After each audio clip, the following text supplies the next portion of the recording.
तो पहला ही पॉइंट आपके सामने दिया गया है कि पानी का भारीपन किस विलेयता के कारण होता है या किस विलेय के कारण होता है। तो चलिए यहाँ पर जवाब सही क्या बनेगा, पानी का भारीपन किस विलेय के कारण होता है, वन का जवाब देना है। चलिए वन का जवाब इनमें से क्या हो जाएगा, तो देखिएगा यहाँ पर आपका हो जाएगा सोडियम की वजह से या कैल्शियम की वजह से, क्या बनेगा, तो यहाँ पर ऑप्शन हो जाएगा कैल्शियम की वजह से। किसकी वजह से, कैल्शियम ऑक्साइड की यहाँ पर उपस्थिति होती है, ऑप्शन इसका बी नंबर राइट हो जाएगा।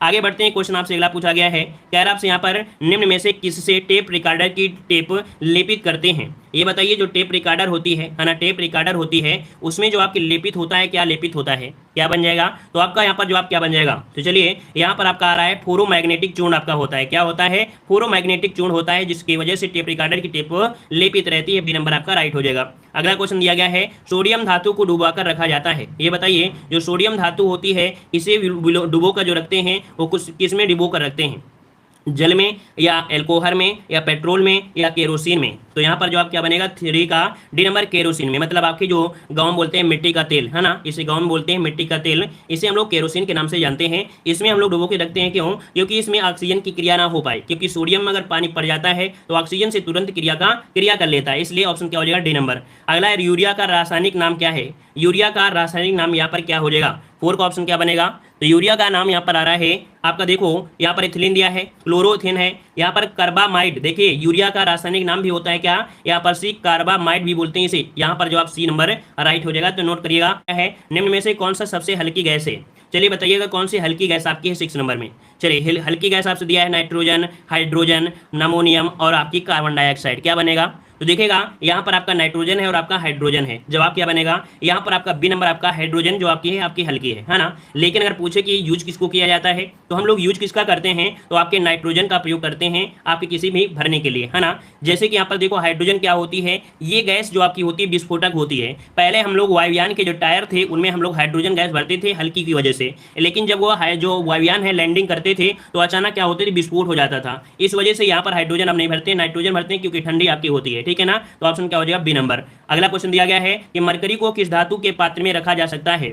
यहाँ पर बताइए मरकरी को किस धातु में रखते हैं, मरकरी को किस में रखते हैं, 7 नंबर में। तो ये रखा जाता है लोहा में, किसमें, लोहा में, क्योंकि अदर चीज में रखेंगे तो क्या कर लेगा, ये क्रिया कर लेगा। तो ऑप्शन क्या बन जाएगा, सी नंबर राइट हो जाएगा। अगला क्वेश्चन आपसे दिया गया है, कह रहे निम्न में से कौन जल से हल्का होता है, कौन जल से हल्का होता है, एल्युमिनियम, सोडियम, मैग्नीशियम या आपका मैग्नीज। 8 नंबर में यहाँ पर राइट आंसर क्या बनेगा, तो यहाँ पर देखिए सोडियम है ना, कौन, सोडियम होता है, ऑप्शन बी हो जाएगा। सोडियम ये आपके जल से हल्का होता है, बी नंबर यहाँ पर आपका राइट हो जाएगा। आगे बढ़ते हैं, क्वेश्चन दिया गया है सामान्य ट्यूबलाइट में कौन सी गैस आपकी होती है। तो ये बताइए जो आपकी ट्यूबलाइट होती है ना, तो यहाँ पर ट्यूबलाइट अब चलती थी है ना, तो भैया उस ट्यूबलाइट में जो भरी जाती हैं वो क्या क्या भरी जाती हैं। तो चलिए यहाँ पर आपका जवाब देना है, 9 का ऑप्शन आ रहा है आर्गन के साथ सोडियम वेपर, आर्गन के साथ कह रहे हैं सोडियम वेपर होता है। चलिए कुछ लोग जवाब सी दे रहे हैं, तो याद रखिएगा आर्गन के साथ मरकरी वेपर होता है, क्या, ऑप्शन सी हो जाएगा। यहाँ पर आर्गन के साथ मरकरी वेपर होता है, ऑप्शन इसका राइट आंसर बनेगा, सी नंबर आपका राइट हो जाएगा, ठीक है ना। यहाँ पर आर्गन होती है जो कि एक निष्क्रिय गैस होती है, तो ऑप्शन क्या हो जाएगा, सी नंबर। अगला क्वेश्चन दिया गया है, कह रहा है मिल्क ऑफ मैग्नीशिया क्या है, मिल्क ऑफ मैग्नीशिया जो कहते हैं वो किसे कहते हैं। तो चलिए यहाँ पर सही जवाब क्या हो जाएगा, मिल्क ऑफ मैग्नीशिया जो कहते हैं किसे कहते हैं।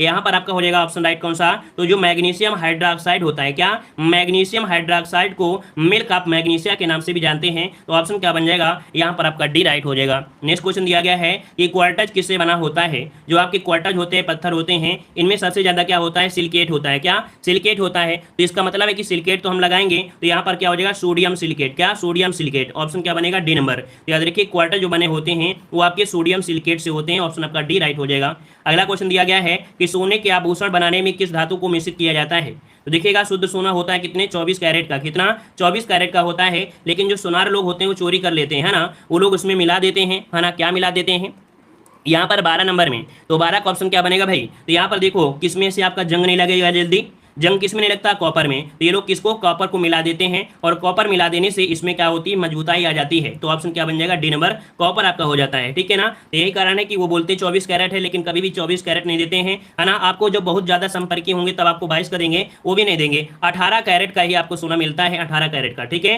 जो 22 कैरेट के होते हैं वो आपके बनाए जाते हैं, जो आपके मेडल वगैरह मिलते हैं सोने के, जो आपके मेडल पाए जाते हैं वो आपके 22 कैरेट के आपके होते हैं, ठीक है। आगे बढ़ते हैं, क्वेश्चन दिया गया है कि पोर्टलैंड सीमेंट का आविष्कार किसने किया था। चलिए बताइएगा पोर्टलैंड जो सीमेंट है इसका आविष्कार जो किया है ये किसने किया है। तो चलिए 13 का ऑप्शन यहाँ पर सही क्या हो जाएगा, चलिए 13 का ऑप्शन देना है 13 नंबर में। यहाँ पर आपका जवाब आ रहा है ऑप्शन आपका सी, मतलब आपके थे कौन, जोसेफ, कौन, जोसेफ। ऐसे याद रखिएगा, जो आपकी सीमेंट होती है, क्या, जो आपकी सीमेंट होती है ना, उसको जिस शेप में आप लोग ढाल दोगे उसी शेप में क्या हो जाती है, ढल जाती है। तो कैसे याद रहेगा, जोसेफ, जैसा शेप दोगे वैसे ये क्या ढल जाएगी, तो जोसेफ अस्पाडीन है ना, तो आपका सीमेंट जोसेफ, अब याद आपको रहेगा। आगे बढ़ते हैं, क्वेश्चन दिया गया है कि सबसे भारी धातु इनमें से कौन सी है। तो चलिए सबसे भारी धातु इनमें से कौन सी हो जाएगी, तो 14 का ऑप्शन क्या बनेगा। यहाँ पर देखिए सबसे भारी धातु ओस्मियम है ना, कौन सी है, ओस्मियम है, इसका राइट आंसर आपका बी हो जाएगा। ये भी एग्जामों में कई बार क्वेश्चन आपसे पूछा जा चुका है ना। अगला क्वेश्चन दिया गया है कि प्याज एवं लहसुन में जो गंध होती है किसके कारण होती है। तो देखिए प्याज और लहसुन में जो आपकी गंध होती है किसके कारण होती है। यहाँ पर काफी लोग जवाब दे रहे हैं, यहाँ पर आपका बी नंबर, कुछ लोग जवाब दे रहे हैं ए नंबर। तो भाई सोडियम तो नहीं है, यहाँ पर पोटेशियम होता है। क्या होता है, पोटेशियम। यहाँ पर याद रखिएगा प्याज में होता है सल्फोनिक अम्ल, क्या होता है, सल्फोनिक अम्ल होता है, जिसकी वजह से आंखों में क्या होता है, रोना आता है, मतलब आंखों से क्या होते हैं, आंसू आते हैं सल्फोनिक अम्ल की वजह से। ठीक है, आगे बढ़ते हैं, क्वेश्चन आपसे अगला दिया गया है, यार आपसे हाइड्रोकार्बन का प्राकृतिक स्रोत क्या है। हाइड्रोकार्बन का जो प्राकृतिक स्रोत होता है क्या होता है, तो यहाँ पर जो कच्चा तेल होता है, क्या, जो कच्चा तेल होता है, यहाँ पर आपका जवाब हो जाएगा ए नंबर। अगला क्वेश्चन आपसे दिया गया है, कह रहा से यहाँ पर कि किस गैस का प्रयोग सिगरेट लाइटर में होता है। जो भैया जो लाइटर होती है ना, लाइटर, उस लाइटर में जो प्रयोग किया जाता है वो किसका प्रयोग किया जाता है। चलिए यहाँ पर आपका 17 नंबर में, तो 17 का ऑप्शन क्या बन जाएगा, ब्यूटेन। किसका होता है, ब्यूटेन का होता है, ऑप्शन यहाँ पर नंबर राइट हो जाएगा। अगला क्वेश्चन दिया गया है, सिरका किसका जली विलयन होता है। सिरका किसका जली विलयन होता है, तो भाई सिरका को पता है कि सिरका में आपका कौन सा होता है, एसिटिक अम्ल होता है ना, क्या होता है, एसिटिक अम्ल होता है। तो आपका जवाब क्या हो जाएगा, डी नंबर, यहाँ पर आपका हो जाएगा डी नंबर। अगला क्वेश्चन दिया गया है कि पनीर निम्न में से किसका उदाहरण होता है। यहाँ पर 50% इस क्वेश्चन का जवाब देखते हैं कि आप जवाब नहीं दे सकते हैं। चलिए देख लेते हैं कि इसका जवाब आप लोग दे सकते हैं 19 नंबर में। 50% जवाब यहाँ पर गलत आएंगे और 50% यहाँ पर सही आ सकते हैं। चलिए यहाँ पर देखते हैं राइट आंसर क्या बन सकता है, जल्दी से बताइए। 19 नंबर में 19 का जवाब देना है, 19 का ऑप्शन आ रहा है बी नंबर, बी नंबर आ रहा है एमल्सन। चलिए कुछ लोग जवाब दे रहे हैं डी नंबर, कह रहे हैं आपके फोम होता है। चलिए कुछ लोग जवाब दे रहे हैं ए नंबर। तो देखिएगा कि यहाँ पर जो एमल्सन होता है आपके क्या होता है, दूध का होता है ना, जो आपका दूध होता है, दही जिसे बोलते हैं दही, वो एमल्सन के रूप में होता है, दूध है ना, दूध जो होता है एमल्सन होता है। लेकिन जो पनीर होता है एक जेल होता है, एक उदाहरण किसका, एक जेल का उदाहरण है। यहाँ पर जो ऑप्शन आपका हो जाएगा 19 नंबर में, ये आपका जवाब ए नंबर आपका राइट हो जाएगा, जेल जिसे बोलते हैं। तो इसका जवाब बनेगा ए नंबर। ठीक है, एमल्सन जो आपका होता है वो दूध का होता है। ठीक है, दूध का होता है एमल्सन। अगला क्वेश्चन आपसे दिया गया है, सिरका का रासायनिक नाम क्या हो जाएगा। सिरका का रासायनिक नाम क्या होता है, तो यहाँ पर आपका जवाब क्या बनेगा, यहाँ पर एसिटिक एसिड हो जाएगा। क्या, एसिटिक एसिड हो जाएगा, बी नंबर, एसिटिक एसिड हो जाएगा। नेक्स्ट क्वेश्चन दिया गया है, पेट्रोल एक मिश्रण होता है। पेट्रोल एक मिश्रण किसका होता है, अर्थात पेट्रोल में क्या मिलेगा, यहाँ पर आपका 21 में क्या हो जाएगा। तो देखो पेट्रोल एक जो मिश्रण होता है किसका होता है, एल्केन का होता है, एल्केन का होता है, एल्काइन का होता है, हाइड्रोकार्बन। तो आपके हाइड्रोकार्बनों का मिश्रण होता है पेट्रोल। ठीक है, तो यहाँ पर आपका जवाब क्या हो जाएगा, डी नंबर, क्योंकि पेट्रोल में क्या होता है, ब्यूटेन आपकी होती है। ठीक है ना, तो ऑप्शन जवाब हो जाएगा डी नंबर। अगला क्वेश्चन दिया गया है कि पॉलीथीन जो प्राप्त होती है किससे प्राप्त होती है। पॉलीथीन जो प्राप्त होती है किससे प्राप्त होती है, यहाँ पर जवाब सही क्या बन जाएगा 22 नंबर में।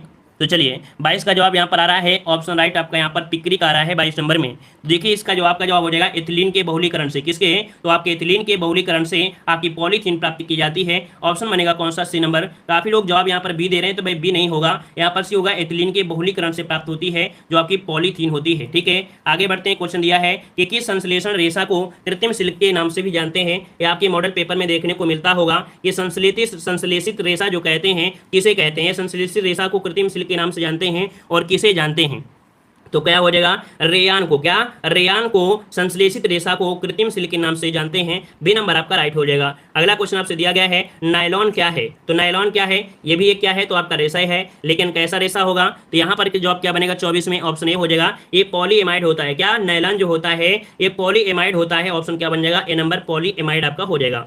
नेक्स्ट क्वेश्चन दिया गया है, कार्बन का क्रिस्टलीय रूप जो होता है क्या होता है। कार्बन का क्रिस्टलीय रूप जो होता है क्या होता है, काजल होता है, लकड़ी का कोयला होता है, एंथ्रेसाइड होता है, यहाँ पर हीरा होता है। क्या हो जाएगा, तो चलिएगा यहाँ पर क्रिस्टली पूछा है ना, तो कार्बन का कौन हो जाए, हीरा, क्योंकि हमने बताया था शुद्ध जो आपका होता है वो आपका हीरा ही होता है, अर्थात डायमंड हो जाएगा, डी नंबर। नेक्स्ट क्वेश्चन दिया गया है, कह रहे कांच किसका मिश्रण होता है। कांच किसका मिश्रण होता है, तो बताइए कांच में क्या क्या मिला होता है, किस चीज का मिश्रण होता है। तो देखिए कांच में आपका होता है क्या, सिलिका तो आपका होगा ही होगा, है ना, सिलिका तो होगा ही होगा, और आपकी बालू होगी। तो बालू और सिलिकेट का मिश्रण ही क्या होता है, कांच का निर्माण करता है। तो ऑप्शन यहाँ पर सी नंबर राइट हो जाएगा। अगला क्वेश्चन दिया गया है, डायनामाइट में मुख्य रूप से क्या पाया जाता है। तो देखिए डायनामाइट जो कि एक विस्फोटक पदार्थ होता है ना, विस्फोटक पदार्थ होता है, और इसमें जो आपको मिलेगा क्या मिलेगा, तो ट्राई नाइट्रोग्लिसरीन, आपने हाई स्कूल में पढ़ा होगा, ट्राई नाइट्रोटाइलून ट्राई नाइट्रोग्लिसरीन, है ना, ये आपने पढ़ा है ना। तो यहाँ पर जो आपका सी हो जाएगा ट्राई नाइट्रोग्लिसरीन, ये डायनामाइट मुख्य रूप से पाया जाने वाला आपका कह सकते हैं, ऑप्शन सी आपका राइट हो जाएगा। अगला दिया है किस अम्ल में ऑक्सीजन नहीं होता है, ये बताइए ऐसा कौन सा अम्ल है जिसमें ऑक्सीजन नहीं होता है, सल्फ्यूरिक अम्ल, नाइट्रिक अम्ल, हाइड्रोक्लोरिक अम्ल, या इनमें से सभी। तो ऑप्शन क्या हो जाएगा यहाँ पर आपका 28 क्वेश्चन बन जाएगा सी नंबर। क्लियर हो गया है ना। चलिए आइए आगे बढ़ते हैं। क्वेश्चन दिया गया है यहाँ पर, दिया है शौचालय में उपयोग किए जाने वाले दुर्गंधनाशकों में से होता है, मतलब देख सकते हैं शौचालय में जो उपयोग किए जाते हैं, बोलते हैं ना हार्पिन, क्या बोलते हैं, हार्पिन वगैरह जो भी दुनियादारी डाल देते हैं, है ना, तो उसमें से दुर्गंध वाले जो आपके होते हैं क्या होते हैं। तो यहाँ पर आपका जवाब होगा 29 नंबर में ऑप्शन बी, उनमें से बेंजीन होता है। क्या, तो यहाँ पर जो शौचालय में उपयोग किए जाने वाले दुर्गंधनाशक होते हैं उनमें से आपका बेंजीन होता है, ऑप्शन क्या हो जाएगा बी नंबर। अब देखो दो चीज आपके होते हैं, बेंजॉल होता है और आपका बेंजीन, तो आपको बेंजीन आपको जो पढ़ा है आपने वही आपका हो जाएगा, ठीक है ना, बेंजीन की गोली कर दीजिए, कुछ भी करिएगा। अगला क्वेश्चन दिया है बिल्डिंग में इस्तेमाल की जाने वाली गैसों में क्या होता है। आपने कभी बिल्डिंग कराया होगा, देखेंगे होंगे, तो यहाँ पर एक सिलेंडर भी रखा होता है ना, बिल्डिंग करने वाले के पास जब जाएंगे तो वहां पर आपको सिलेंडर रखे आपको मिलेंगे, है ना, और इन सिलेंडर में कौन कौन से आपके सिलेंडर होते हैं। तो यहाँ पर याद रखिएगा 30 नंबर में आपका जवाब क्या होगा, तो ऑक्सीजन का सिलेंडर तो होगा ही होगा, साथ में क्या होता है एसिटिलीन होता है, तो ऑक्सीजन तो कह सकते हैं सिलेंडर मिलेगा, और एसिटिलीन का ये लोग का जो आपको होता है ना कार्बेट, तो कार्बेट के माध्यम से एसिटिलीन बना लेते हैं, तो ऑप्शन इसका जवाब हो जाएगा बी नंबर, ऑक्सीजन और एसिटिलीन का ही यहाँ पर प्रयोग करते हैं वेल्डिंग में। अगला क्वेश्चन दिया गया है कि पृथ्वी की प्रॉपर्टी में निम्न में से कौन सा तत्व सबसे अधिक पाया जाता है। तो ये बताइए पृथ्वी की प्रॉपर्टी में, है ना, जो आपकी पृथ्वी है, पृथ्वी के ऊपर ही जो आपका होता है सबसे ऊपर वाले भाग में, वो सबसे अधिक जो पाया जाता है तत्व कौन सा पाया जाता है। तो चलिए यहाँ पर 31 नंबर में क्या हो जाएगा, तो आपकी एल्युमिनियम, है ना, एल्युमिनियम जो आपकी सबसे ज्यादा पाई जाने वाली है, जो कि आप पृथ्वी के प्रॉपर्टी में पाई जाती है। क्लियर है ना। चलिए अगर आपसे यहाँ पर एक होता ऑक्सीजन, तो भैया ऑक्सीजन भी तो आपका होता है, लेकिन वो पूछने का तरीका बदल देता। अगला क्वेश्चन दिया है अग्निशामन से निकलती है, तो यहाँ पर देखिए ऑप्शन कौन है, सी नंबर, कार्बन डाइऑक्साइड, है ना, यहाँ पर सी नंबर आपका हो जाएगा कौन सा, कार्बन डाइऑक्साइड होता है, मोनो नहीं होगा, कार्बन डाइऑक्साइड होता है, जिसकी वजह से अग्निशामक में प्रयोग करते हैं, ताकि वो ऑक्सीजन को क्या कर देता है, कमजोर कर देता है, और वो आसानी से कह सकते हैं बुझ जाती है। तो क्या होता है, कार्बन डाइऑक्साइड होता है ना, जो आप लोग ठंडा पीते हो ना, बड़े चाव से पीते हो ना, तो ये ठंडा में भी क्या होता है, कार्बन डाइऑक्साइड ही होती है, ठीक है ना, और कार्बन डाइऑक्साइड होती है, इसी वजह गैस भी आपकी होती है, क्या जल्दी से निकल भी जाती है, कभी कभी उपयोग में किया जाना चाहिए। अगला दिया है कि रबड़ को मजबूत और उछाल लायक बनाने के लिए इसमें क्या मिलाते हैं। देखिए कोई रबड़ होती है वो मजबूत की जाए और वो क्या हो, उछाल हो, है ना, इसके लिए उसमें क्या मिला दिया जाए जिससे वो बॉल क्या हो, ज्यादा उछाल के साथ जाए। तो यहाँ पर सही क्या बन जाएगा 33 में, यहाँ पर 33 को ऑप्शन सी हो जाएगा, आपके सल्फर को मिला देते हैं। किसे मिला देते हैं, तो आपके सल्फर को मिला देते हैं। काफी लोग यहाँ पर जवाब दे रहे हैं स्पंज, और भैया अगर स्पंज बना देंगे, स्पंज मिला देंगे तो मजबूत नहीं होगी, है ना, वो क्या हो जाएगा, डबल रोटी की तरह हो जाएगी, ये तुरंत फट जाएगी, है ना, तो स्पंज नहीं होती है, उसमें से सल्फर मिला देने से उसमें मजबूती आती है और इसमें से उछाल भी हो जाती है। तो ऑप्शन क्या हो जाएगा, सी नंबर सल्फर। और अगला क्वेश्चन आपसे दिया है कि कच्चा एल्युमिनियम किस नाम से जाना जाता है, तो ऑप्शन बी हो जाएगा कि बॉक्साइड जो है इसके आपके एल्युमिनियम का है। क्लियर हो गया। अगला क्वेश्चन दिया गया है आवर्त सारणी में डब्ल्यू अक्षर किस तत्व को दर्शाता है, मतलब ये जो डब्ल्यू अक्षर आपका है ये किसके लिए आपको दर्शाएगा, मतलब इसका मतलब होता क्या है। तो ये डब्ल्यू मतलब क्या होता है, यहाँ पर जवाब दीजिए। यहाँ पर होता है टंगस्टन, क्या टंगस्टन का प्रतीक होता है, जो डब्ल्यू होता है टंगस्टन का प्रतीक होता है, ठीक है। अगला क्वेश्चन दिया है कि कार्बन डाइऑक्साइड की कितनी मात्रा वायुमंडल में रहती है। जबरदस्त क्वेश्चन और बेहतरीन क्वेश्चन है कि कार्बन डाइऑक्साइड की कितनी मात्रा वायुमंडल में रहती है। चलिए यहाँ पर जवाब देना है, और इस प्रश्न का जवाब अगर सही देते हैं तो ये समझो कि आप लोग अच्छे से यहाँ पर पढ़े हैं। तो चलिए यहाँ पर जवाब आ रहा है 0.03 या 3%। जल्दी बताइए भाई, यहाँ पर बताइए ये वाला ऑप्शन होगा या ए वाला होगा, ये वाला 3% होती है या 0.3 होती है या 0.03 होती है, कौन सा जवाब करेंगे। तो चलिए सभी लोग जवाब दे रहे हैं यहाँ पर आपका बी नंबर। अच्छा मतलब आप लोग बिल्कुल सही हैं और पूरे 100% श्योर हैं, तो हम आपके ऑप्शन को लॉक कर रहे हैं। आपका जवाब बिल्कुल सही है, 0.03% है। समझिएगा इतनी कम परसेंट है आपके वायुमंडल में, जब आपकी कार्बन डाइऑक्साइड तब इतना टेम्परेचर होता है, इतनी गर्मी होती है। और मान लो जिस दिन आपका ये पोजीशन आ जाए, ये स्थिति आ जाए, तो क्या दिक्कत होगा। और ये स्थिति तो समझिए भूकंप यहाँ पर आएगा, भयंकर हो जाएगा, गर्मी सहन नहीं कर पाएंगे। तो समझिएगा कि आप जब इतना कार्बन है तब इतनी स्थिति आपकी है ना। तो आपका जवाब क्या हो जाएगा, यहाँ पर आपका बी नंबर राइट हो जाएगा।